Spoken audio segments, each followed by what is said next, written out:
Поплавите од понеделникот предизвикаа штети на земјоделското земјиште во Тетовско Порој.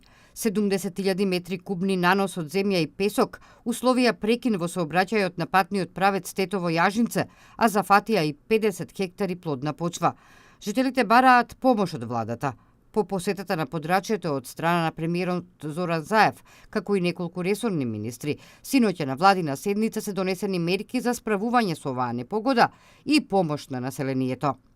Како што соопштија од владината пресслужба, формирани се комисии кои веќе ги констатирале состојбите на теренот, пошто е свикана вчерашната владина седница за побрзо да се интервенира и да се помогне на луѓето кои се засегнати од последиците од временските неприлики.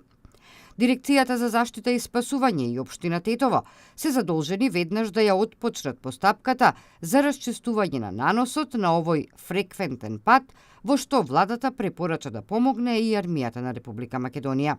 На седницата е информирано дека од поплавите во Тетовскиот регион зафатени се 50 хектари земјоделски површини, пред се овошни и градинарски насади и житни култури.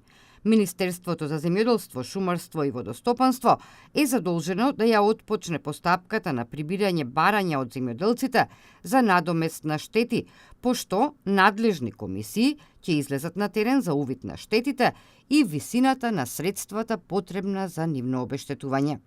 Во меѓувреме, од општина Тетово ги повикаа сите граѓани и земјоделци кои при настанатите поплави од 5 јуни 2017 претрпеа штети на посеви и земјоделски парцели во селата Порој и Требош, да ги достават барањата за проценка на штетите во земјоделството до регионалната единица на Министерството за земјоделство, канцеларија број 87, која се наоѓа во објектот на општина Тетово.